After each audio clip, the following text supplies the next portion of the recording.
মল্লিকপুর বটতলায়। আপনারা অনেকেই এই জায়গাটিতে ইতিমধ্যে হয়তো ঘুরে এসেছেন। তো বাচ্চাটিকে দেখতে পাচ্ছেন, নো তাফসির আমার ছেলে, উপরে আছে আরিফিন ভাগ্নে। আমি ইতিমধ্যে আরো কিছু ভিডিও আপনাদেরকে দেখিয়েছি। ওরা যে জায়গায় গাছে চড়ে আছে, এটা মাটি থেকে 5 ফিটের উপরে উঁচু হবে।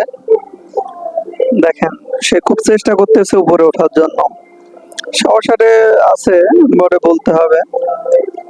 এবার আরিফিন আরেকটি গাছে উঠতেছে, সে চেষ্টা করতেছে গাছের অনেক উপরে উঠে যাওয়ার। দেখি তার চেষ্টাটা কি হয়। আসলে দুঃসাহসিক একটি অভিযান যারে বলে, সেটাই আর কি।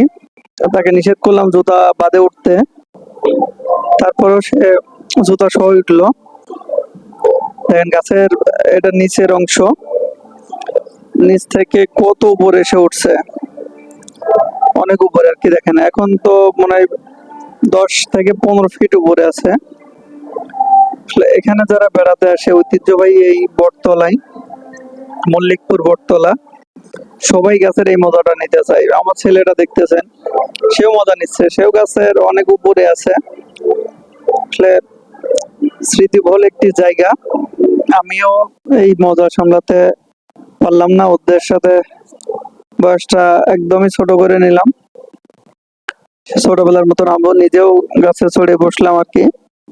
আমার ছেলে তো আরো উপরে উঠতে যাচ্ছে, আমি তাকে নিষেধ করলাম যে ওঠার দরকার নাই।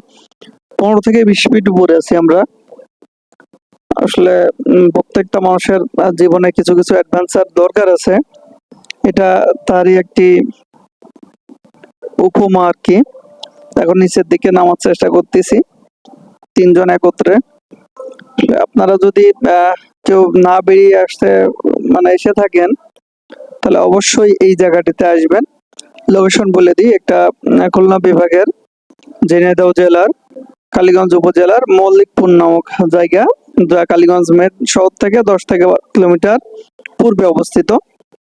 মল্লিকপুর বটতলা বললে আপনি যশোর থেকে বললে আপনাকে লোকেশন দেখিয়ে দিবে। যদি সরাসরি যশোর থেকে আসতে চান, সেক্ষেত্রে কালীগঞ্জ না আসলেও চলবে, ভিতর দিয়ে একটি রাস্তা আছে, সেই রাস্তাতে আসতে পারবেন।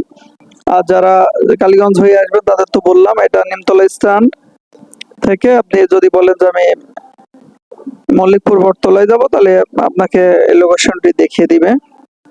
যাই হোক, ঐতিহ্যবাহী সেই বট গাছের কথা আর কি।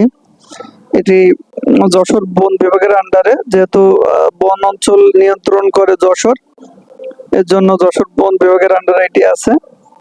আমাদের খুনসুটি আপনাদেরকে দেখাচ্ছি একটু।